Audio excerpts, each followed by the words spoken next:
Saya akan bacakan firman Tuhan, Mazmur 105 ayat 16. Ketika ia mendatangkan kelaparan ke atas negeri itu dan menghancurkan seluruh persediaan makanan, ayat 17, diutusnyalah seorang mendahului mereka, Yusuf yang dijual menjadi budak, ayat 18. Mereka mengimpit kakinya dengan belenggu, lehernya masuk ke dalam besi, ayat 19. Sampai saat firman-Nya sudah genap dan janji Tuhan membenarkannya. Baik, sampai di sana saja. Saudara, kita lihat di sini ya. Kira-kira seminggu lalu, sementara saya doa mau pelayanan, Roh Kudus bilang begini. Aku Tuhan sedang membangkitkan, sedang mempersiapkan Yusuf akhir zaman. Ya. Secara manusia, saudara, kita tahu ceritanya Yusuf sudah tarik panjang lebar ya. Tapi mesti ada sesuatu yang baru di situ. Dan pada pagi ini kita akan lihat apa saja yang baru yang ada di dalam pengertian-pengertian firman ini. Baik, saudara perhatikan ayat 16. Ketika ia mendatangkan kelaparan ke atas negeri itu dan menghancurkan seluruh persediaan makanan. Nah, saudara, dikatakan apa? Allah memang sudah menetapkan bahwa Mesir akan ditimpa kelaparan. Ya, jauh sebelum Yusuf itu dibuang atau dijual ke Mesir, Allah sudah tetapkan akan ada kelaparan. Nah, saudara, karena Allah itu adil, karena Allah itu tetap sanggup memelihara orang-orang benar. Nah, saudara, dia mesti mengutus seseorang. Dia mesti mengutus orang-orang tertentu untuk menyelamatkan orang-orang benar itu, untuk memelihara orang-orang benar itu di masa yang sangat sulit. Dan kita tahu, saudara, saat ini kan Alkitab dengan jelas juga bilang, pada zaman akhir akan ada masa yang sangat sulit. Ya. Jadi saudara perhatikan sekarang, Tuhan mau kita ini semua, saudara, dididik sebelum ada masalah itu, sehingga pada saat ada masalah itu kita tidak tertimpa masalah, ya, sementara orang lain mengalaminya, tetapi bahkan kita bisa menolong orang-orang lain di dalam masa-masa sulit itu. Ya, ini yang kita mau tahu supaya jangan sampai begini, saudara ya. Orang kita sulit, apalagi mau nolong orang. Kita sendiri banyak masalah, apalagi mau ngurus orang. Nah, supaya kita mau dipersiapkan oleh Tuhan menjadi Yusuf akhir zaman. Ya, Alkitab dengan jelas kan katakan zaman akhir itu sangat sulit, sangat berat. Ya, saudara. Kalau sudah saudara baca koran beberapa hari lalu kan ada kemungkinan minyak naik lagi. Ya, macam-macam sudah semakin sulit, semakin berat. Ya. Tetapi saudara lihat sekarang begini. Ya, ternyata dikatakan ayat 17, diutusnyalah seorang mendahului mereka. Jadi saudara, orang-orang yang mau dipakai Tuhan untuk mendahului, ya, menjadi pendahulu bagi orang-orang untuk mempersiapkan orang-orang itu menghadapi masa sulit, ya, dan kita juga dipersiapkan untuk menolong orang-orang di masa yang sukar. Itu saudara perhatikan. Diutusnya seorang mendahului mereka, Yusuf yang dijual menjadi budak. Jadi saudara perhatikan, proses Tuhan untuk menjadikan orang itu bisa tolong orang lain. Proses Tuhan untuk menjadikan orang itu bisa menyelamatkan orang lain, ya, bukan malah sama-sama nyemplung dalam masalah, adalah satu. Saudara lihat, diutusnya dia menjadi budak. Saudara perhatikan dulu ya, ini kalau kita perhatikan ini sebenarnya bicara tentang kehidupan orang Kristen. Ya, kita tahu Yusuf anak kesayangan bapaknya, jubahnya indah. Kalau saudara-saudaranya sementara pergi padang belantara, Yusuf tidak ikut. Kenapa? Yusuf diam di rumah karena anak kesayangan. Persis seperti orang Kristen yang sampai saat ini masih terlalu dimanja hidupnya oleh para hamba Tuhan. Ditegur tidak pernah, firmannya cuma firman janji, diperintah firman jarang. Kenapa? Ya cuma firman, ya Pak, Tuhan menjanjikan pertolongan, Tuhan menjanjikan berkat, Tuhan menjanjikan. Jadi tidak pernah ada firman berupa perintah. Jadi mereka hidup manja. Nah, saudara perhatikan di sini, ternyata saudara, Allah mengizinkan Yusuf itu mengalami yaitu yang namanya dijual menjadi budak. Nah, saudara bisa lihat sekarang ya, dari dia tidak pernah kerja, kalau kita catat dia hanya di rumah, saudara-saudaranya pergi, saudara tiba-tiba dia harus bekerja. Ya, saudara perhatikan, dia harus bekerja sekarang di rumah Potifar. Senang tidak senang karena dia sebagai budak harus bekerja. Tetapi Alkitab dengan jelas catat di situ bahwa dalam pekerjaannya ternyata dia bekerja dengan baik walaupun dia terpaksa bekerja. Ya, dia kan bukan keinginannya mencari kerja, tapi karena dijual, dia tetap bekerja dengan baik. Nah saudara, kadang-kadang Tuhan membawa kita untuk menjadi dewasa, berhenti lagi firman manja-manja, firman Nina Bobo itu dengan cara apa? Saya terpaksa harus berdoa. Saya terpaksa harus cari Tuhan. Pertolongan tidak ada di tempat lain sudah. Saya sudah coba keliling, tidak ada pertolongan. Saya terpaksa sekarang berharap sama Tuhan. Nah saudara, dalam keadaan terpaksa berdoa, terpaksa puasa, terpaksa mungkin bangun malam cari Tuhan. Mungkin terpaksa banyak hal yang kita lakukan dan ada unsur terpaksa. Apakah kita melakukannya sambil menggerutu, atau kita kerjakan dengan baik? Yusuf melakukannya dengan baik, sehingga Alkitab catat dengan jelas apa dikatakan? Ya, Potifar mengangkat dia menjadi kepercayaannya. Nah, saudara lihat sekarang ya, banyak kita orang Kristen tidak seperti itu. Ketika kita terpaksa doa, kita memang doa, tapi tambah ngomel. Kita mungkin memang ibadah, tapi tambah tidak puas. Kita mungkin ya segala macam, saudara. Tapi dalam yang kita lakukan itu, di hadapan Tuhan seringkali tidak menyenangkan. Saudara perhatikan, bahkan saudara perhatikan, dia tidak hanya bekerja di situ, tapi saudara lihat, Potifar diberkati. Ya, jadi saudara perhatikan di sini, Alkitab tidak bicara bahwa kita kalau tidak punya duit tidak bisa memberkati orang. Berkat bukan hanya uang, tapi saudara perhatikan, karena Yusuf bekerja di situ, maka Tuhan memberkati Potifar. Yusuf sendiri tetap jadi budak, saudara. Yusuf tidak bagi uang sama Potifar. Ini Potifar supaya engkau tambah saya, tidak. Tetapi karena dia melakukan apa yang Allah senangi, dia lakukan apa yang mestinya jadi pekerjaannya sebagai budak, saudara, sehingga apapun yang dikerjakan itu memberkati. Nah, saudara-saudara sebagai pengurus di sini, saudara sebagai tim inti di sini, apakah semua saudara lakukan itu mendatangkan berkat? Itu yang saya mau tanya. Saudara, iya kan? Saudara, ya saya syukur di sini tidak seperti tempat lain. Kalau di tempat lain, maaf, kami cuma dimanfaatkan. Ya, kalau di sini masih ada dihargai. Kenapa? Masih dihormati, ya kan? Kalau di tempat lain kadang-kadang saudara mohon maaf, Pak, Bapak nanti kayak mengundang khotbah, terus ya Pak, nanti Bapak datang aja nanti pakai pakai apa namanya? Pakai travel. Terus? Ya, saya bilang baik. Terus saya pulangnya malam pakai apa? Iya, ya itu Pak. Loh, terus saya mau dilepas di mana? Jawabannya gitu. Enak sekali saudara, ya. Terus dilepas di mana saya kalau pulang malam? Suruh undang khotbah 2 kali, satu kan hari Minggu pagi dan sore. Oke Pak, mungkin Sabtunya sore-sore datang naik travel, nggak masalah. Terus tengah malam itu habis khotbah misalnya nanti bisa jam 9, jam 10 selesai, habis doakan satu-satu. Terus saya bilang, saya mau dibawa kemana? Saya naik apa pulang?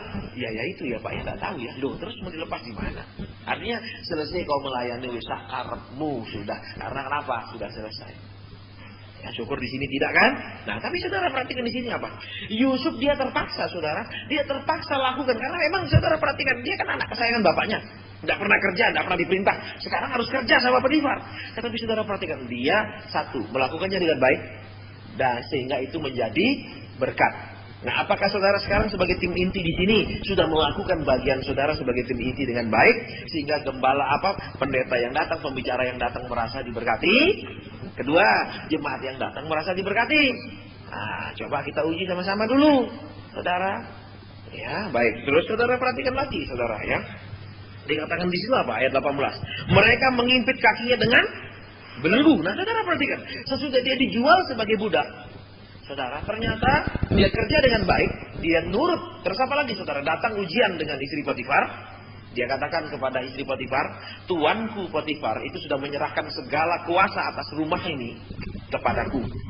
Tetapi tuanku itu tidak pernah menyerahkan kuasa atas engkau kepadaku. Nah, itu kan katanya waktu itu dia ngomong sama istrinya Potifar. Nah, saudara, ternyata apa, saudara? Ketika Tuhan seringkali, saudara ya, dia mau angkat kita sedikit saja, mungkin jadi pengurus, mungkin dipercayakan telah ikut ambil bagian di tim inti, ya itu pengangkatan itu kan, saudara. Ternyata apa, saudara? Mesti ada ujian. Mesti ada ujiannya, saudara. Setiap tingkat rohani mesti ada salib yang harus dilewati. Setiap tingkat naik kelas rohani mesti ada ujian naik kelas. Tidak ada langsung, tidak ada ujiannya. Ya, jadi saudara harus menangkap bahwa setiap level rohani memiliki ujian tersendiri. Nah, saudara lihat ayat ini dikatakan begini, saudara.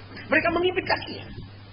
Apa, saudara? Sebelum dia dihimpit kakinya, dia ditawarkan oleh istri Potifar, lampaui batas wewenangmu. Betul? Karena suaminya bilang, isi rumah ini hakmu Yusuf, kecuali istrinya kan. Saudara. Nah, Yusuf mengerti, saudara, batas-batas hak sebagai seorang hamba, sebagai seorang budak. Saudara perhatikan poin yang lain, saudara ya. Untuk Tuhan mau berikan kita kepercayaan yang besar. Saudara, untuk Tuhan mau berikan kita berkat yang besar. Untuk Tuhan mau berikan kita, katakan, yang macam-macam yang kita butuhkan, yang segala yang berbau besar itu. Nah, saudara lihat. Ya, kita harus mengerti apa batas kita punya kuasa. Batas kita bersikap, batas kita berkelakuan. Saudara, memang Allah itu Bapa. Tetapi saudara, kalau dia Bapa bukan hanya berarti dia harus nuruti kita terus, tapi kita harus belajar nurut dia. Jangan selalu bilang, ya Tuhan ngertilah saya tidak bisa doa. Tuhan ngertilah saya ini kadang-kadang tidak bisa bangun pagi. Ya Tuhan ngertilah keadaan saya. Hanya suruh ngerti kok. Kapan kita mengerti dia? Ini yang namanya terus-menerus mengorbankan Tuhan Yesus. Dia, Alkitab dengan yang keras katakan dia sudah berkorban satu kali. Dan itu untuk selamanya. Bukan berarti untuk dikorbankan terus, saudara. Kita seringkali mengorbankan terus perasaan Tuhan. Ya kan? Kita tak pernah mau berkorban, tapi selalu mengorbankan Tuhan. Sudahlah Tuhan, kalau aku tidak bisa doa pagi, kau tahulah aku ini. Hatiku sih mau, tapi yang kau tahulah hatiku. Betul? Nah, kita bilang apa? Yang di hati kalau tidak diusulkan dalam perbuatan itu tidak ada hitungannya, saudara. Ya kan? Tidak ada, saudara. Misalnya, waduh saya ingin lebih tekun. Hatiku ingin, tapi badanku tidak pernah membuktikannya aku ingin tekun. Itu tidak bisa, saudara. Nah, saudara jadi lihat di sini dikatakan dengan jelas firman Tuhan. Ya, dia mengerti batasnya, saudara. Kita seringkali sebagai anak Tuhan tidak mengerti batas kesabaran Tuhan. Kita terus karetkan lebih panjang. Karet, saudara, seberapa elastis pun dia bisa putus. Ya kan? Nah, ini seringkali kita permainkan kemurahan Tuhan. Terus apa lagi, saudara, yang kita seringkali tidak tahu batas. Walaupun dia adalah Allah yang mengasihi kita tidak boleh memanfaatkan kasih itu, memanipulasi kasih itu. Saudara, ya, saya ngalami, saudara, baru-baru ini berapa bulan terakhir, ya, saudara. Teman yang saya pikir, saya bisa bina, saya pikir, saudara, karena dia mulai punya karunia. Saya pikir, Tuhan, rasanya aku kok tergerak bina orang ini dalam pelayanan. Saya ajaklah dia sering pergi pelayanan, saudara. Ternyata yang jadi masalah adalah, saudara, setiap dia doakan orang ada pesan di belakangnya. Ingat nanti kalau sudah dijawab, jangan lupa. Saudara, maksudnya apa? Jangan lupa. Selalu di belakangnya ada embel-embel, saya doakan. Tapi ingat ya, kalau sudah dijawab, jangan lupa. Selalu, saya pikir satu orang, dua orang, mungkin dia gurau. Tapi setiap orang dia ngomong begitu, saudara. Maksudnya apa? Jangan lupa. Bukan jangan lupa berterima kasih sama Tuhan, jangan lupa bayar nazar sama Tuhan, bukan. Jangan lupa kasih aku. Ya, pertama-tama saya pikir, sudahlah, orang ini masih bisa dibina. Orang ini mungkin masih terlalu, ya dia masih 30, sekitar 34, saudara. Saya pikir, oke lah. Tak apa-apa Tuhan, cari orang sempurna sulit. Ya, kita bina. Ternyata saudara lebih parah lagi, saudara, yang terjadi ya. Ini kejadian di satu persekutuan, saudara. Ini persekutuan memang yang datang bukan orang-orang kaya, saudara. Ya, kelas menengah ke bawah semua, ya. Saya diundang ke sana, saya tidak pernah pandang, saudara, kelas menengah, kelas bawah, bahkan tidak ada urusan lah. Berkat itu bukan dari persembahan, tapi berkat itu dari Tuhan. Ya, kalau dari persembahan itu mohon maaf, saudara, tidak banyak kita terima. Tapi kalau dari Tuhan itu baru banyak, saudara ya. Jadi, yang parah lagi begini, ya, kejadiannya. Saya melayani di situ, terus selesai kan biasanya saya doa, Tuhan, apa kehendakmu, mungkin ada pesan. Ada banyak pesan. Terus mulai selesai, saya bilang tutup dulu ibadah, nanti suruh mereka rapi, duduk, nanti saya doakan satu-satu. Ya, ini doakan, Cik mau jual rumah ya? Iya, saya mau jual rumah, udah, saya mau pindah, mau cari yang lebih kecil. Kenapa? Suami sudah mati, gini, udah sulit sekarang ekonominya. Ini, ya, berarti sekarang ini sulit ya? Iya, suami saya tidak kerja. Pokoknya semua masalah ekonomi yang pokoknya sudah nol. Terakhir, ada satu. Pak, Tuhan bilang apa? Yang dia mau beli, cepat suruh dia beli. Saya bilang, Pak Cik, Tuhan bilang, yang kau mau beli, cepat beli. Saya boleh tanya, Cik ya, Cik mau beli apa sih? Saya mau beli pabrik kertas. Karena saya tidak lihat, kan saya di dalam ruangan. Ternyata memang mobil ini Mercy apik baru. Saya mau beli pabrik kertas. Ya, Tuhan bilang, cepat beli. Ya wis, kalau gitu saya segera ambil pabrik itu, saudara. Karena dia ekspor kertas dari sini ke luar negeri. Ya, nah terus saudara, teman saya ini kan ikut saya. Yang tadi ini dia tidak deketi, dia diem aja. Begitu bilang, saya mau beli pabrik kertas, langsung dia deketi aja ngomong-ngomong. Terus Taci ini tanya, saya mau tanya ya, itu nomor handphone Pak Hasan piro? Kan ruangannya kecil, setengahnya ini kurang. Ya, kecil ruangannya. Terus, saudara tahu apa yang dia lakukan? Dia kasih nomor teleponnya dia. Saya dengerin doang kecil. Nomor telepon siapa? Loh, kok nomor teleponnya dia? Saudara, jadi dia pilih kalau yang miskin ini susah, wis aku diam aja. Begitu mobil pabrik dideketin. Langsung. Ngomong terus, didekati terus. Nomor telepon nih Pak Hasan piro ya? Ini nomor teleponku, dikasih nomor teleponnya. Orang kan bikin gini nanti. Saya sih tidak masalah, saudara. Ya, kenapa? Berkat itu kalau memang porsinya kita tidak ada orang bisa rebut. Tapi kan orang kaya ini mikir loh, kok kayak rebutan? Kan kesannya gitu, kok kayak rebutan. Aku tanya nomor teleponnya Pak Hasan, dia kayak nomor teleponnya dewek. Kesannya kan jelek sekali, saudara. Ya, terus yang lebih parah lagi, saudara. Wes lah, saya pikir, udahlah, tidak apa-apa yang ini, wes. Ya, masih sabar. Nah, sekali lagi dia bohongi saya, saudara. Ya, kasus ke Cirebon. Yang waktu itu kan sebelum ke Cirebon, saya pulang dulu. Kami janji sama satu persekutuan, itu mau pergi bareng naik mobil. Sudah oke, saudara. Di SMS saya, kok. Koordinator persekutuan tanya, mau naik pesawat apa enggak? Saya sudah curiga, saudara, kenapa? Enggak mungkin satu mobil ini mau naik pesawat ke Bandung dulu, kan biaya bolak-balik satu orang ke 800. Lah sekian banyak orang. Enggak mungkin ketua persekutuan ini mau tanggung. Saudara, ya. Saya sudah curiga, terus saya bilang, tidak, tetap seperti janji kita dulu, baik mobil. Dia SMS lagi, kok aku ini bingung. Pak Anu nanya loh, tiket sudah tersedia. Saya tambah heran, tiket sudah tersedia, ini berapa juta sekian orang pergi? Tak mungkin, saudara. Terus saya bilang, tidak. Terus saya hubungi koordinator persekutuan yang mau sama-sama pergi. Pak, si itu tadi nelpon saya nanya, katanya Bapak sudah sediakan tiket. Saya tidak pernah ngomong tentang tiket. Oh, kenapa, saudara? Yang punya persekutuan ini sangat menghargakan saya. Jadi, apapun yang saya ngomong, dia mau jalan.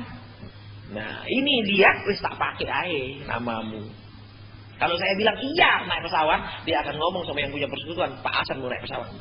Terus, saudara, sudah ketahuan bohong lagi kan. Kemudian saya ajak kumpul, kami ngomong-ngomong di Surabaya di satu tempat. Saya tanyain, jujur ya, kenapa ngomong begitu? Wih, jawabannya 4 macam. 4 macam dia rubah, 4 kali dia rubah jawaban. Katanya Pak ini mau keluarkan tiket. Ini buktinya saya ini orangnya sekarang, Pak ini tidak pernah ngomong tentang tiket kan? Enggak kok, kakakku yang mau bayarkan. Nah, bohong udah satu, robah 2 cerita kan. Tadi Pak Anu koordinator, sekarang kakakku. Saya dalam hati pikir, kakakmu itu kayak apa mau bayarin kita sekian banyak orang? Saudara mau bayarin kita sekian banyak orang. Terus saya tekan tanya terus, dia bilang apa? Gini loh kok, maksudku, kita kan semua punya kartu kredit. Nanti jegrek aja kartu kredit. Loh, 3 cerita. Lain lagi sudah berubah loh. 3 cerita ini sudah. Lagi saya tekan. Terakhir apa ngomongnya? Enggak, itu Taci itu yang mau bayarkan. No, 3 lagi. Ganti lagi. Koordinator sel anu apa? PD. Terus apa kakaknya. Terus apa namanya? Pakai kartu kredit kita bayar masing-masing. Terus ganti lagi pakai ada satu orang yang baru bertobat. Saudara, yang lebih parah lagi begini. Orang ini baru kita menangkan, saudara. Terus kita kirim ke gerejanya Pak Arifin.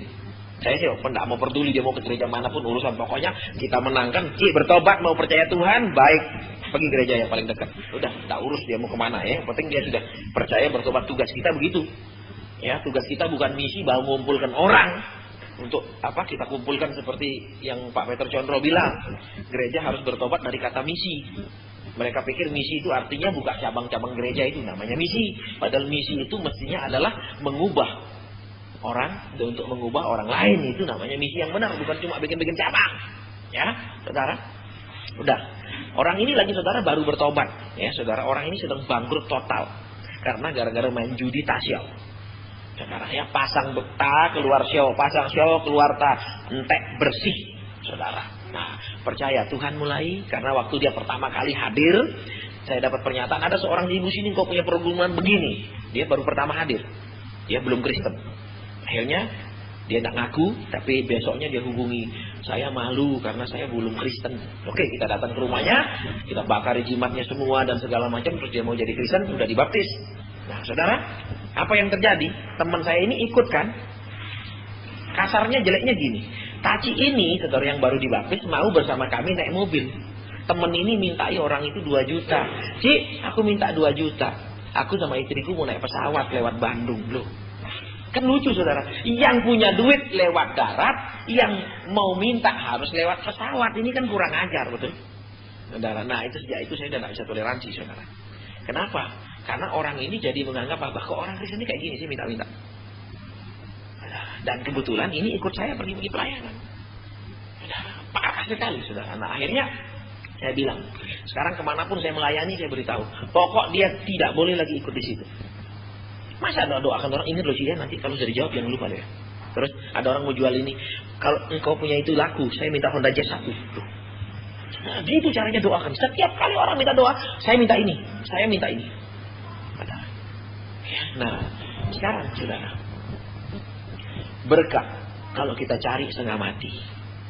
Tapi kalau dia yang cari kita, pasti ketemu. Betul? Coba tadi saya lihat ini Pak Heru nih loh. Ya kan? Handphone ini fleksi bukan yang 500.000, 2 juta lebih. Betul? Kenapa? Kalau dikejar berkat, itu duduk-duduk dapat. Kalau dikejar berkat sampai tengah malam mikir sampai tidak bisa tidur, tidak dapat berkat. Benar? Nah, sekarang kita lihat kembali pendidikannya Tuhan atas hidup kita. Ya, saudara, sesudah dia mengerti batas-batas, dia tidak melampaui batas, saudara. Ya, kita kadang-kadang tidak mengerti bagaimana kita harus bersikap sama Tuhan. Makanya Alkitab bilang apa? Saudara di kitab Maleakhi, bicaramu kurang ajar tentang aku, kata Tuhan. Saudara, orang Israel kenapa? Karena punya Allah yang begitu dekat, Allah yang hadiratnya bisa dirasa, Allah yang bisa dia lihat dengan tiang awan, tiang api. Saking dekatnya, rasa hormatnya hilang. Coba saudara, kalau saudara kerja atau saudara punya bawahan, kalau saudara terlalu ramah sama dia, terlalu baik, ngelunjaklah dia. Kenapa? Dia lupa batasnya, dia tetap adalah anak buah. Sehingga terjadi saudara, ya. Makanya sebagai anak Tuhan kita harus ngerti dia bapak. Jangan kita hanya tuntut dia tolong, tapi tidak pernah mau mendengar omongannya. Ya saudara, baik. Nah sekarang kita lanjutkan. Saudara, mereka menghimpit kakinya dengan belenggu. Justru saudara, karena dia mengerti batas, dia mengerti apa yang tidak boleh, dia mengerti kewenangannya sampai di mana, dia harus bersikap bagaimana sebagai seorang budak. Justru dia semakin melorot, saudara. Sering kita kalau kita tidak nuntut sama Tuhan, tidak jerit-jerit minta pertolongan, tidak loh. Kalau kita minta masa tidak boleh, kalau kita minta tolong masa tidak boleh, kalau kita doa masa tidak boleh. Saudara, tidak salah saudara dan saya minta dan doa, tidak salah. Tetapi saudara perhatikan, ya. Kalau kita berdiam, kita menyerah, seakan-akan itu semakin turun. Semakin turun loh. Masa kita tidak doa dalam keadaan gini? Masa kita tidak minta dalam keadaan gini? Saudara, justru saudara, kalau kita diam semakin cepat turunnya, tapi semakin cepat naiknya. Kalau kita terus ngotot, semakin lambat turun, semakin lambat juga dinaikkan. Alkitab kan bilang, rendahkanlah dirimu, maka kamu akan ditinggikan. Kalau belum bisa diturunkan, tidak bisa dinaikkan, saudara. Harus prosesnya turun dulu.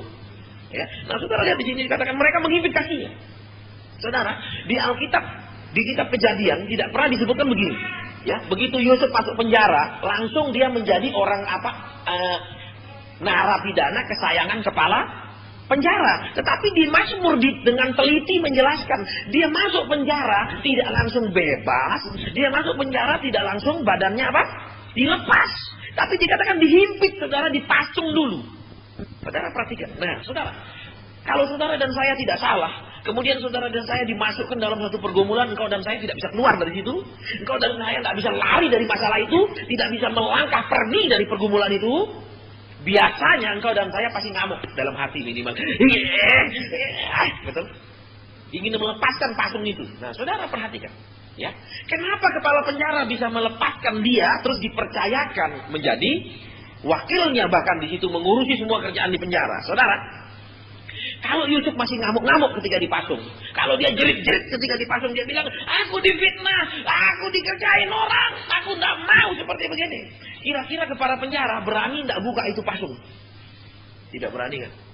Saudara, seringkali kebebasan kita dari masalah bukan ditentukan oleh Tuhan, tapi ditentukan oleh sikap kita, apakah mau tinggal tenang atau terus jerit-jerit memberontak, terus menggerutu, terus mengamuk, tidak bisa terima.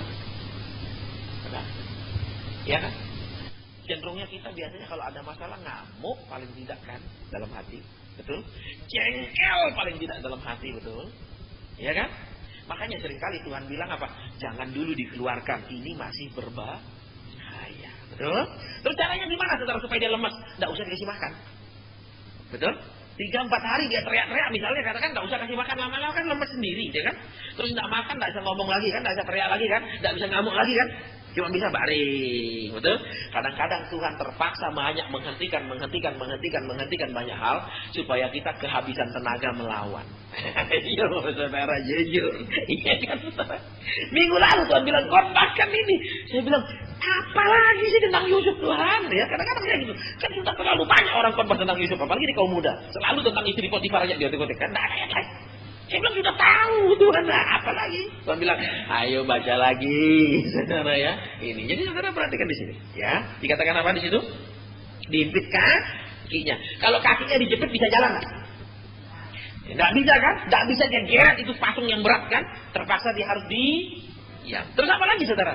Kalau dia sudah dia diam, terpaksa dia harus nurut. Mungkin kepala penjara lihat loh, ini aneh yang satu, tidak seperti yang lain-lain masuk penjara. Kalau yang lain-lain minimal ngamuk, minimal ingin lepas, minimal teriak-teriak lah, maki-maki. Kok ini diam? Ya kita nggak tahu ceritanya, tapi rasanya pasti kepala penjara dekati dia. Anak muda, kamu siapa? Namanya Yusuf. Terus kamu kok bisa masuk sini? Ya aku difitnah orang. Mungkin aja ngomong-ngomong, kamu asal dari mana? Dari Kanaan. Loh kok kamu tuh kok di sini sama siapa? Aku dijual sebagai budak. Berceritalah pasti, betul? Nah dilihat sikapnya yang manis, sikapnya yang tidak berbahaya. Sekarang kepala penjara berani bukakan itu patung, betul? Loh kok nggak apa-apa, aman, nggak ngamuk-ngamuk, betul? Nah, saudara lihat, dikasih tugas dikerjakan dengan baik. Ayo, saudara, ini jadi pengurus seringkali mohon maaf. Karena saya punya kepekaan roh, saudara. Sering saya melayani satu gereja di mana, langsung tahu ini di sini keadaannya kayak gini, di sini keadaannya kayak gini. Nah, saudara cerita. Ya, dengan karunia membedakan roh itu langsung ketahuan, tidak sulit, saudara. Ya, ini roh apa sih sedang ada, itu gampang. Baik, kita lanjutkan. Terus dikatakan apa? Lehernya masuk ke dalam besi. Saudara, kalau saudara nonton film Mandarin atau film apa kuno-kuno itu kan dijepit leher. Dimasukin terus tangannya dikeluarkan dua kan? Ini balok besar kan untuk jepit dua. Terus gini terus dirantai kan? Saudara, itu kan jadi beban betul di sininya. Kemana-mana nggak bisa gerak kan? Nah, maksudnya apa saudara? Beban yang berat, pergumulan yang berat dalam hidup kita, ya, masalah-masalah yang membebani sekali hidup kita, itu sebenarnya latihan untuk menerima beban tugas, beban kepercayaan dari Tuhan. Saudara, jadi kalau saudara cuma bisa nanggung 5 kilo, besok saudara tidak mungkin dikasih 10 kilo bawa. Bisa nanggap? Seperti tentara, saudara kalau mereka latihan, ya kan? Tentara itu minimal diharapkan membawa 15 kilo ransel isinya. Nah, saudara lihat. Waktu latihan, saudara. Kadang ranselnya itu diisi apa? Dia tidak isi beras, dia tidak isi pakaian. Kadang supaya berat diisi batu. Supaya kira-kira 15 kilo. Itu dibawa lari, saudara. Itu dibawa pergi latihan. Supaya kenapa? Dia punya pundak biasa dengan beban 15 kilo. Sehingga kenapa saudara? Besok kalau dia pergi perang, tidak mungkin dia punya ransel diisi batu. Tapi akan diisi apa? Satu, perlengkapan dia, makannya. Dia harus bawa beras bisa berapa kilo. Terus, bawa apa lagi? Alat masaknya. Saudara, bawa apa lagi? Pelurunya. Betul? Itu kalau dia bisa angkat beban 15 kilo, dia bisa membawa perlengkapan perang 15 kilo. Nah, saudara perhatikan. Kalau engkau dan saya sekarang ada beban, Tuhan sedang melatih kita punya pundak untuk menerima beban. Besok Tuhan akan berikan juga di pundak kita kepercayaan yang sama beratnya dengan beban yang pernah kita dilatih olehnya. Bisa ditangkap sekarang? Nah, kalau orang kasih beban, biasanya nyanyi mulutnya, betul? Betul? Walaupun ada dasar minor, ya kan, ada dasarnya apa namanya itu, pokoknya yang ngaco-ngaco ada dasarnya, saudara, yang beru-beru, pales itu ya. Kenapa? Karena kita tidak mengerti, sebelum Allah mempercayakan sesuatu yang besar, Allah mau melatih pundak rohani kita untuk juga menanggung beban-beban yang besar, saudara. Karena sudah terbiasa pundak rohani ini, besok dikasih tanggung jawab yang besar, bisa dikerjakan dengan baik. Tapi kita terus ngomel melulu, betul, saudara. Nah, terus kita lanjutkan, saudara. Sampai saat firman-Nya sudah genap. Saudara perhatikan ya, ayat 19 ini lucu, saudara. Kenapa? Ini kan dia masih di penjara, betul? Dia masih dihimpit, betul? Tetapi firman Tuhan, firman-Nya sudah genap, loh. Coba saudara renungkan coba ayat ini. Pelan-pelan saudara lihat urutannya. Ayat 19. Sampai saat firman-Nya sudah loh saudara. Sudah. Alkitab tidak bilang akan genap. Tapi sudah. Tetapi saudara lihat. Tuhan kan janji dia jadi penguasa. Tapi dia masih di penjara kan? Betul. Tapi kenapa firman ini bilang sudah genap? Coba. Dalam hal apa sudah digenapi? Ini yang seringkali kita tidak ngerti saudara. Baik coba kita renungkan ya. Firman itu genap. Tuhan bilang apa? Kalau kamu mencari, kamu akan mendapat. Betul? Kalau kamu meminta, kamu akan menerima. Kalau kamu mengetuk, kamu akan dibukakan pintu. Tidak pernah ada sesuatu yang Tuhan suruh yang tidak mendatangkan sesuatu kebaikan. Tuhan bilang minta. Tapi aku udah minta 15 tahun misalnya. Aku minta 10 tahun. Tuhan maunya apa sih saudara? Tuhan tidak menahan yang baik dari kita. Tapi dia mau yakinkan dulu. Segala yang dia akan beri. Itu tidak menjatuhkan kita. Bisa? Oke, sekarang kita lihat dulu ayat ini. Sampai saat firman-Nya sudah genap. Padahal saudara lihat ayat 21 lah baru dia dikeluarkan dari penjara. Tapi saudara lihat ayat 18. Justru pada saat dia dihimpit, lehernya masuk ke dalam besi, ayat 19 hilang, firman itu sudah genap. Nah, loh, di mana letak genapnya sekarang? Kan kembali kita tanya. Nah, saudara perhatikan. Orang yang pernah mengalami penderitaan, itu berarti dia sudah menggenapi untuk menerima berkat. Bisa? Orang yang sudah berkorban untuk Kristus dan karena Kristus, itu berarti orang itu sudah menggenapi bahwa dia akan menerima kemuliaan dari Kristus. Bisa? Bisa? Jadi saudara kalau kita saat sekarang, berarti kita sedang menggenapi firman bahwa kita akan menerima. Kalau kita sudah nurut, berarti kita sudah menggenapi bahwa kita akan mendapat. Nah ini seringkali saudara kita ini apa? Kalau di dalam pengorbanan, dalam penderitaan, dalam masalah, dalam hal-hal yang tidak enak, kita itu tidak bisa terima. Padahal itu adalah menggenapi firman. Menggenapi saudara, kenapa? Orang yang pernah menderita karena Kristus akan ditinggikan bersama Kristus. Kan gitu ayat firman Tuhan. Terus apa lagi saudara kalau saudara perhatikan? Orang yang mau menyalibkan dirinya bersama dengan Kristus yang sudah disalib itu. Menyalibkan dagingnya. Juga akan diangkat seperti Kristus diangkat. Yang sudah dia disalib. Ya kan? Saudara, ini jadi genapnya di mana firman itu? Di dalam proses itu saudara. Ya. Nah jadi saudara perhatikan sekarang. Supaya genap firman itu, genap janji itu dalam hidup kita. Kita ini dalam proses pendidikan itulah penggenapannya. Bukan ketika kita diterima itu namanya genap. Salah saudara. Justru pada saat kita melakukan bagiannya kita, itu sebenarnya kita sedang menggenapinya. Ya baik. Ayat ini terus. Dan janji Tuhan membenarkannya. Saudara perhatikan di sini. Ayat ini bilang begini. Janji Tuhan membenarkannya. Loh saudara perhatikan. Janji loh, bukan perintah Tuhan yang membenarkan, bukan darah Yesus yang membenarkan, bukan apa di sini dalam hal ini saja, saudara ya. Nanti di penyanyian baru kan darah Yesus yang membenarkan, tapi dalam hal ini janji Tuhan membenarkan. Loh, saudara perhatikan. Tuhan janji apa sama dia? Jadi penguasa, betul? Saudara, tapi Tuhan ayat ini bilang janji Tuhan membenarkan. Jadi saudara maksudnya apa? Kita ini semua tidak mungkin jadi benar kalau kita tidak percaya janji Tuhan. Bisa? Kalau kita rasa bagaimana bisa, bagaimana mungkin. Berarti kita ini tidak mungkin benar. Kenapa? Tanpa iman tidak mungkin orang jadi benar. Betul? Iya kan? Saudara, coba perhatikan di sini. Kalau kita ngomong tentang hal ini, proses ini, saudara kadang-kadang memang sangat khotbah kan setengah jam selesai. Tapi dia punya proses bisa belasan tahun. Iya kan? Baik. Nah sekarang kita kembali lihat. Janji Tuhan membenarkan. Ya. Maksudnya apa sih saudara? Tuhan memang berjanji kepada dia, betul? Betul? Terus apa? Tuhan membawa dia dalam proses. Terus selama di dalam proses, saudara perhatikan. Dia, saudara lihat tadi apa? Bekerja dengan baik. Walaupun keadaannya hanya budak, dia menjadi berkat. Bisa tangkap? Walaupun keadaannya berat, tapi jadi berkat. Saudara, terus apa lagi saudara perhatikan? Ketika dia di penjara, dia bekerja dengan baik. Ketika dia diikat, dia dipasung, diperlakukan tidak baik. Dia tidak mengamuk, dia tidak banting-banting diri, dia tidak pukul-pukul mungkin. Supaya membuat bunyi dan gaduh. Tapi dia diam. Betul? Terus apa lagi yang paling penting sekarang poinnya? Dia walaupun dalam keadaan di penjara, hubungannya dengan Tuhan tetap baik. Buktinya, ketika dua orang, si juru minum dan juru roti dapat mimpi, dia langsung bisa mengartikannya. Kenapa? Hubungannya dengan Tuhan tetap terjaga. Apakah saat ini hubungan dengan Tuhan yang menjadi yang utama bagi hidup kita?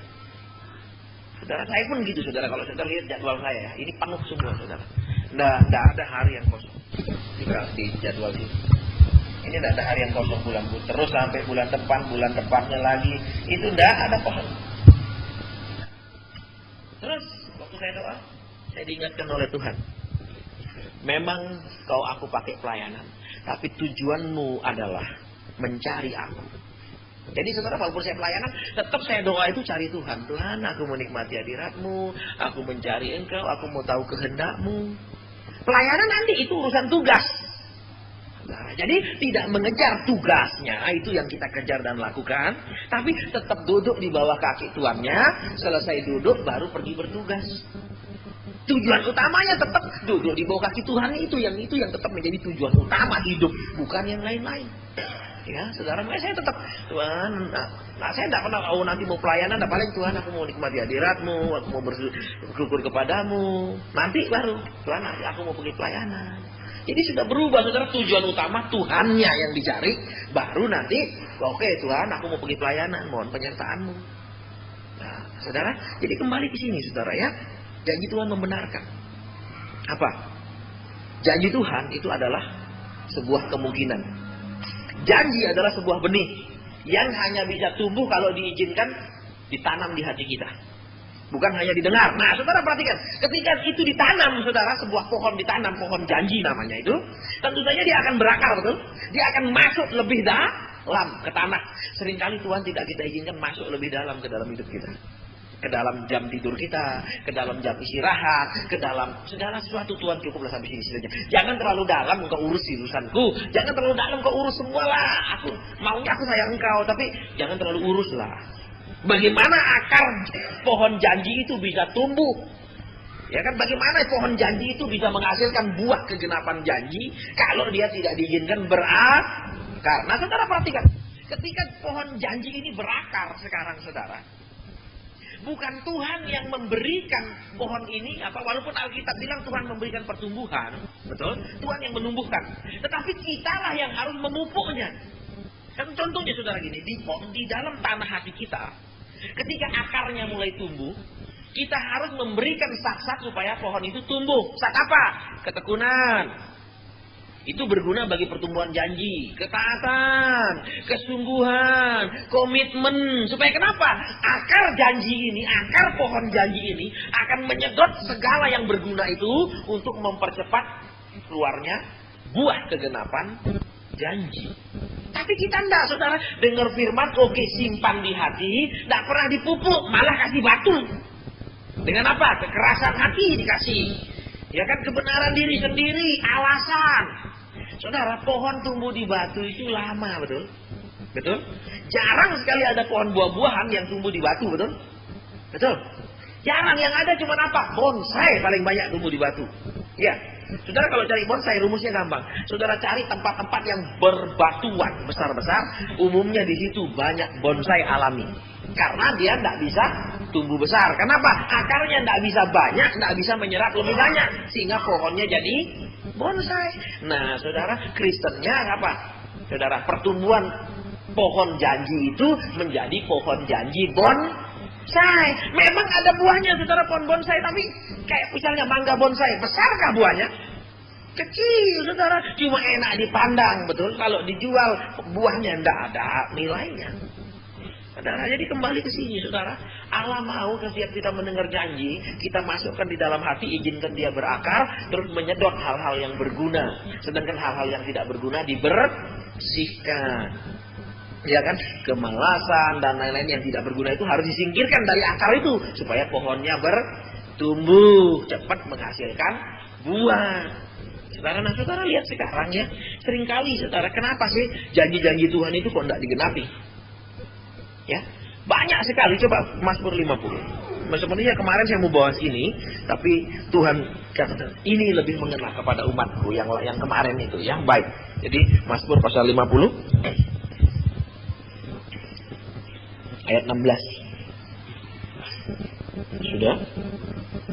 Mazmur 50 ayat 16. Saya akan bacakan. Demikian bunyi firman Tuhan. Tetapi kepada orang fasik Allah berfirman, apakah urusanmu menyelidiki ketetapanku dan menyebut-nyebut perjanjianmu dengan mulutku? Saudara, perjanjianku dengan mulutmu. Padahal engkaulah yang membenci teguran dan mengesampingkan firmanku. Saudara perhatikan ayat 16. Tuhan bilang apa? Ciri-ciri orang fasik adalah, satu, Tuhan bilang, mereka kelihatannya menyelidiki firman Tuhan. Mereka kelihatannya aktif ibadah, aktif di persekutuan, aktif di mana-mana, pokoknya seperti yang aktif. Tetapi saudara lihat, keaktifan mereka itu siapa? Yang kedua, dan menyebut-nyebut perjanjianku dengan mulutmu. Ternyata saudara, mereka kelihatannya ibadah, tetapi firman yang mereka mau terima itu hanya firman janji. Janji tok yang akan diklaim, janji tok yang akan masuk langsung diingat. Tetapi yang perintah, mohon maaf, tidak diperhatikan. Jadi, walaupun mereka ibadah, mereka dianggap orang fasik. Saudara perhatikan. Terus saudara lihat lagi ayat ini dikatakan apa? Engkau menyebut-nyebut perjanjianku. Nah saudara lihat. Kalau saudara misalnya suami istri, saudara selalu sebut-sebut, dulu kan kamu janji. Itu berarti bersifat menuntut, betul? Betul. Saudara yang kedua apa? Orang Kristen yang bukan melakukan hukum Tuhan, tapi menuntut Tuhan melakukan menggenapi janji. Bisa ditangkap? Satu, membedakan antara firman perintah dengan firman janji. Kalau firman janji langsung ditelan, kalau firman perintah langsung ditengking. Terus yang kedua, saudara perhatikan, hanya menuntut Allah melakukan bagiannya Allah, tapi kita tidak melakukan bagian kita. Bisa ditangkap? Saudara, itu orang fasik, saudara, yang di hadapan Tuhan. Tuhan bilang, apa urusanmu belajar firmanku? Saudara perhatikan, Tuhan tidak senang orang-orang seperti itu. Ya, semoga kita tidak ada satupun yang menjadi bagian orang seperti itu. Nah, kemudian saudara lihat lagi dikatakan di sini. Ya, engkau itu menyebut-nyebut perjanjianku dengan mulut. Saudara berarti apa, saudara? Cuma dengan mulut, saudara. Tidak ada di hati. Daud bilang apa? Janjimu simpan di hatiku. Ini cuma sampai mulut. Saudara, kita tahu Alkitab bilang, Yesus bilang gini, makananku adalah melakukan kehendak Allah. Saudara perhatikan, berarti kalau saudara cuma dengar, tidak saudara lakukan, saya tidak lakukan, berarti itu cuma sampai di mulut, dikunyah-kunyah, diicip-icip. Saudara, kalau saudara cuma icip-icip makanan, saudara tidak telan, itu saudara tetap lapar. Betul? Betul. Biar makanan itu kayak apa bergizinya, saudara tetap kurang gizi. Betul? Nah, kenapa? Itu cuma di mulut, tidak dimasukkan, saudara, dalam bentuk perbuatan. Sudah? Nah, jadi saudara lihat yang ketiga apa, saudara? Mereka ini hanya suka dengar, terus suka mengklaim janji Tuhan, tapi firman Tuhan tidak pernah bisa dilakukan. Bisa? Ini ketiga, jadi orang fasik, saudara. Terus saudara perhatikan lagi di situ, saudara, ayat 17. Padahal engkaulah yang membenci teguran. Jadi saudara perhatikan. Kalau kita mau ibadah, walaupun kita kelihatannya datang, walaupun kita kelihatannya tim inti misalnya, walaupun kita kelihatannya mungkin macam-macam lah. Itu tapi saudara perhatikan di sini. Kalau kita tidak sedang ditegur oleh firman, saudara, bahasa aslinya itu instruksi, perintah. Saudara, jadi saudara perhatikan, firman itu bukanlah himbauan. Engkau mau senang kau lakukan, saya senang saya lakukan, saya tidak senang saya tidak lakukan. Tapi firman itu perintah. Senang tidak senang harus dilakukan. Saudara, jadi saudara lihat orang fasik itu apalagi poinnya? Dia hidup hanya untuk menyenangkan dirinya, bukan untuk menyenangkan Tuhan. Yang penting aku senang, terserah Tuhan sengsara, Tuhan tidak senang. Ya itu kan dia Tuhan. Kenapa? Ya dia mesti ngerti toh. Ya, saudara, kalau saudara suami istri cuma saudara yang harus mengerti dia, senep juga lama-lama, betul? Iya toh. Saudara, jadi saudara perhatikan di sini dikatakan engkau membenci teguran. Jadi saudara poin yang selanjutnya apa? Orang fasik adalah mereka ibadah, tapi mereka ibadah dalam kebenaran mereka sendiri. Tuhan dia cetak, Tuhan itu mesti kayak gini. Seperti yang kemarin kita dengar bahwa apa? Masa Tuhan tegur orang di depan umum? Oh, saudara, Yeremia itu apa? Tegur raja di depan umum kan? Saudara, raja dia tegur di depan umum lagi depan banyak orang, saudara.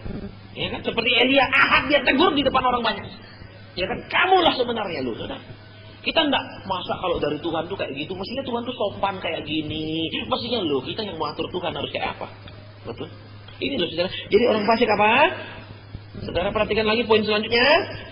Mereka itu tidak mau dirubah Tuhan. Mereka itu tidak mau diperintah Tuhan. Alias mereka yang suka merintah. Bisa saudara tangkap? Dengan saudara sebut-sebut janji Tuhan itu kan saudara merintah supaya dia cepat genapi. Ya kan? Saudara? Ini. Baik, terus saudara lihat. Dan mengesampingkan manku. Saudara perhatikan, Alkitab bilang dengan jelas, firman itu adalah suluh, betul? Kalau saudara malam bawa senter, nggak mungkin saudara ngarahkan ke belakang senterin, masih ke depan. Ya, kalau jalan. Nah, saudara perhatikan apa maksudnya? Firman itu dikesampingkan, saudara. Orang fasik yang lain itu adalah satu. Mereka tidak dipimpin oleh firman, tapi mereka rasa pendapatnya sendiri, maunya sendiri sama firman itu sama-sama, nggak apa-apa. Ya, mereka tidak nurut firman, firman tidak dihargakan. Ya, samarah. Terserah kalau pikiranku gini, ya kalau firman Tuhan bilang lain, udahlah kalau tak rasa aku lebih baik rasanya, ya ini aku punya mau aku jalankan. Jadi dianggap sejajar sama dirinya sendiri firman itu, saudara. Kan ngeri model begitu. Terus yang kedua, saudara lihat ya, di sini mengesampingkan firman apa?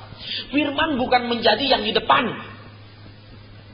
saudara, tapi cuma di samping. Maksudnya apa, saudara? Tujuan orang hidup orang Kristen bukanlah untuk menuruti firman yang diatur oleh firman, tapi firman cuma sampingan. Tujuannya apa? Hidup enak, hidup diberkati, hidup kaya, hidup makmur. Itu tujuan utamanya. Terus sampingannya ya minimal supaya aku bisa jadi itu, aku harus nurut firman. Firman bukan yang utama, tapi cuma sampingan. Nah, ini yang bahaya hidup orang Kristen kayak gitu. Ya, kenapa? Karena dia cuma sampingan. Kalau sudah tercapai yang kita mau, kita akan menyingkirkan yang di samping itu. Ya kan? Kita tidak butuh lagi kan, saudara? Terus apa lagi, saudara lihat? Mestinya apa, saudara? Tuhan Yesus di depan jadi pemimpin. Ya kan? Kita nuruti jalannya dia. Tapi kembali, saudara, ini disampingkan. Dua jalan yang sejajar kan? Jalanku dan jalanmu, betul? Kalau aku mentok, tak balik ke jalanmu. Kan itu kita ini milihnya, betul? Tidak tetap di jalan Tuhan. Kemarin waktu saya pelayanan di tempat, sementara doa, Tuhan kasih lihat satu orang ibu. Itu begini, saudara. Ini seperti ini katakan ini tehel ya. Ini tehel, ini rumputnya. Ya, ini rumput, luas rumput. Ini tehel yang ada jalan gitu loh, di taman. Ibu ini, saudara, maunya apa? Lewat rumput jalannya. Dia tidak mau lewat jalan yang sudah disediakan di dalam penglihatan roh. Terus saya bilang, Taci, jujur ya. Taci ini masih suka maunya sendiri kan sama Tuhan. Tuhan suruh jalan begini, Cik, mau jalan lain kan, mau jalan pintas kan, mau jalan cepat kan, lewat jalan rumput, motong jalan, langsung dia nangis. Betul. Saudara, kita ini Tuhan itu sudah kasih jalan harus begini lewat. Jangan cari jalan pintas, betul? Coba saudara lihat kalau di mana-mana orang paling pintar bikin jalan pintas, betul? Tidak boleh menyeberang, dia nyeberang di situ, betul? Harus lewat jembatan, dia enggak, dia lurus saja motong jalan, ya dong? Di jalan tol saudara lihat coba, mana boleh jalan tol ada orang liwat-liwat, ada orang bawa ini sabit untuk pergi nyabit, betul? Saudara sering saya ketemu begitu. Ini kan namanya cari jalan pintas, betul? Dan semua yang jalan pintas itu biasanya berbahaya.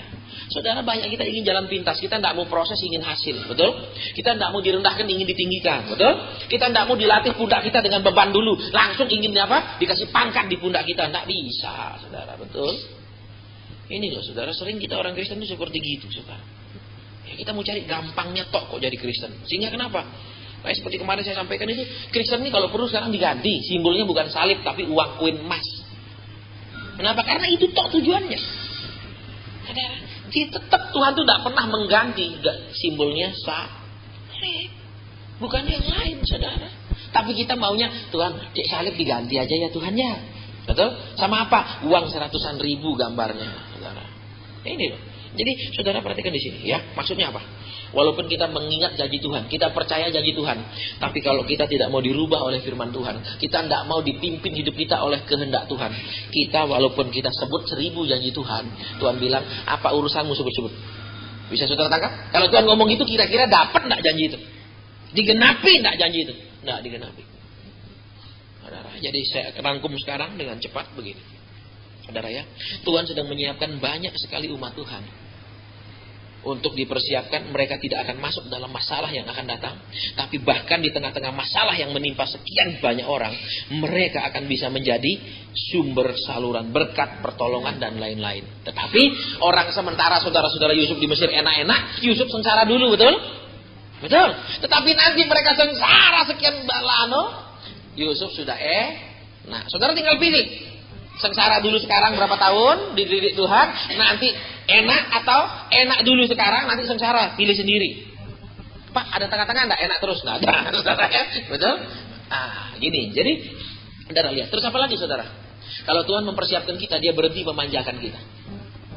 Berhenti yang kita mau dituruti. Berhenti gitu doa langsung dapat. Berhenti semua saudara seperti Yusuf. Langsung keras sekarang dijual sebagai budak. Saudara tahu kalau di dalam perjanjian lama Alkitab bilang apa? Kalau budak berani melawan, itu biar dipukul matanya hilang sebelah. Tidak ada urusan. Nanti saudara baca hukum-hukum Musa, hukum Taurat itu. Keras sekali saudara. Terus apa? Kalau dia dipukul, saudara sampai setengah mati. Yang penting dia tidak langsung mati. Sesudah lewat 2-3 hari baru mati. Yang tuannya tidak akan pernah dihukum. Itu ada ayatnya. Saudara perhatikan. Jadi kalau dia dipukul sampai setengah mati, 3 hari kemudian baru dia mati, tuannya akan tidak bisa dituntut. Coba saudara perhatikan. Kalau saudara lihat, ya, jadi kalau dipukul langsung mati, tuannya bisa dituntut. Kalau dipukul setengah mati, 3 hari kemudian mati, tidak boleh dituntut.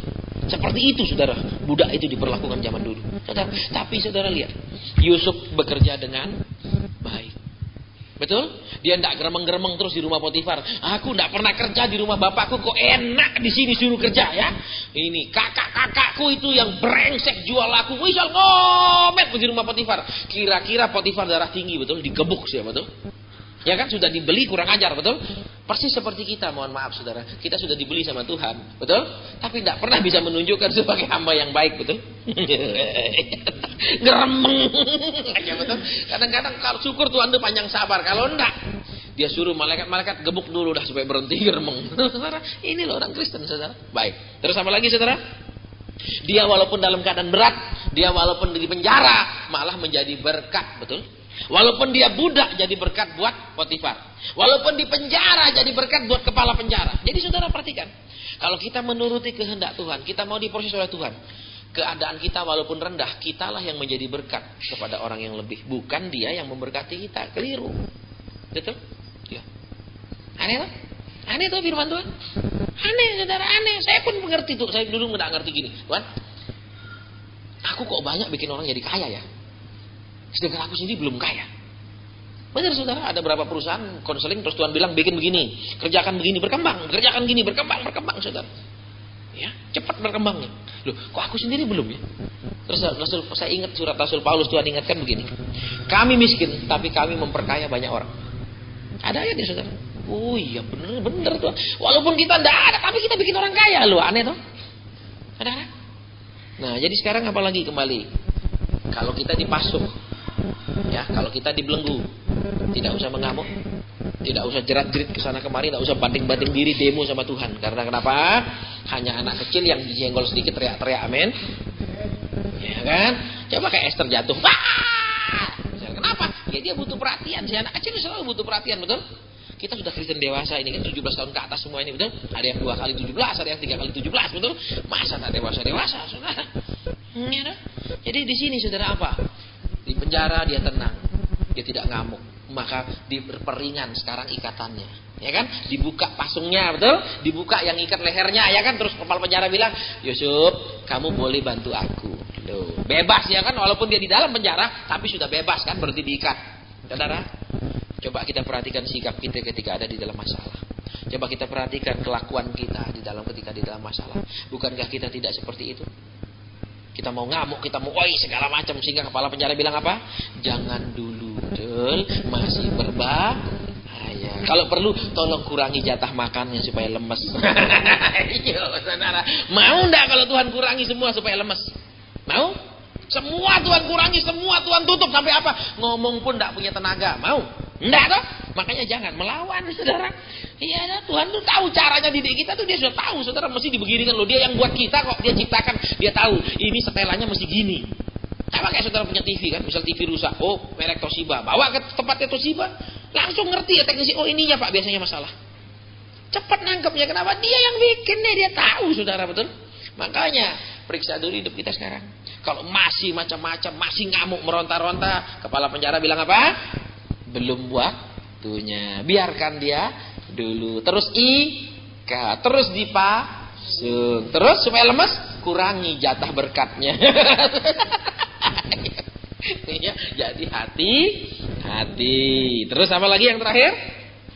Selama dia di penjara, hubungannya dengan Allah tetap baik. Saudara perhatikan sampai Alkitab kata seumur hidupnya dia tetap baik. Ya kan? Bahkan ketika bapaknya mati, saudara-saudara takut dia balas dendam, dia bilang apa? Aku datang ke sini ini karena Tuhan yang suruh kok. Loh, coba saudara, ya toh, dia tetap baik. Nah, ini sekarang saudara dan saya perlu perhatikan. Ya, apakah kita sudah seperti itu sekarang? Enggak kan? Aku sendiri masih di penjara. Gimana Tuhan? Loh, Yusuf di penjara aja memberkati kepala penjara. Betul? Yusuf jadi budak di rumah Potifar, malah Potifar yang diberkati Yusuf. Kan aneh, saudara. Coba, gimana caranya?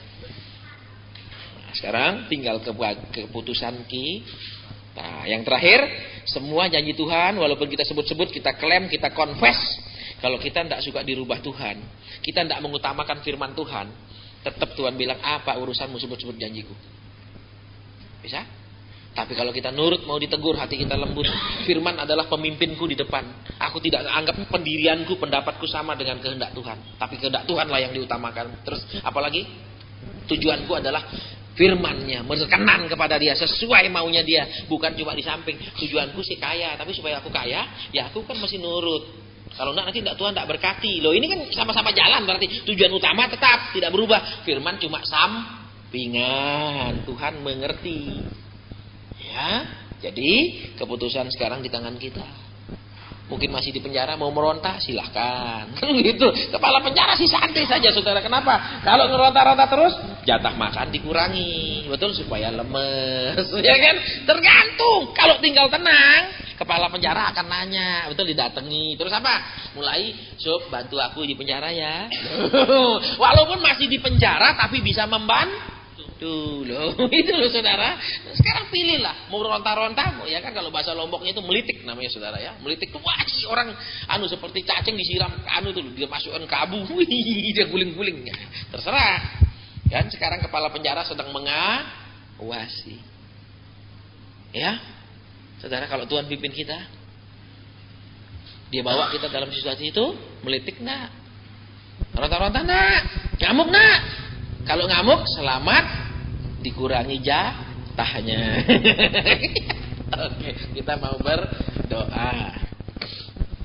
Bapa, hamba sudah selesai. Biar setiap pengurus inti mengerti maksud Tuhan kepada masing-masing bagian, masing-masing pribadi. Supaya kami tidak ada satu yang meronta, mengamuk Tuhan, tapi tetap tinggal tenang. Sehingga Allah melepaskan kami daripada penjara, bahkan Allah meninggikan kami semua. Tolong setiap pribadi, setiap pengurus di tempat ini, supaya tidak lagi hidup manja, tapi mau mengerti bahwa Allah punya rencana dalam setiap orang, dan kadang kami harus dididik dengan keras. Dan ajar kami semua mengerti kalau ada beban-beban masalah dalam hidup kami, Allah sedang menyiapkan pundak rohani kami untuk menerima berkat yang lebih besar, kepercayaan yang lebih besar ya Tuhan, supaya kami kuat pundak rohani kami. Tolong setiap pribadi supaya mengerti, tolong setiap pribadi supaya cepat menangkap maksud-Mu, supaya ada terobosan Tuhan. Terima kasih Allah Roh Kudus. Terima kasih Allah Bapa, terima kasih Tuhan Yesus. Mungkin ada yang Allah Bapa ingin sampaikan, biar Roh Kudus yang menyampaikannya kepada kami. Karena Roh Kudus yang paling tahu hatinya Allah Bapa, hatinya Tuhan Yesus. Sehingga Roh Kudus yang sampaikan, sehingga kalau ada hal yang tidak berkenan, kami bisa rubah, kami mau rubah. Tuhan, supaya kami beruntung ikut Tuhan, supaya kami berkenan kepada Tuhan. Jangan setiap kami ingat firman-Mu, setiap kami ingat janji-Mu, Kau akan bilang buat apa urusannya. Tuhan, silakan, hamba-Mu siap menyampaikannya. Maksudnya,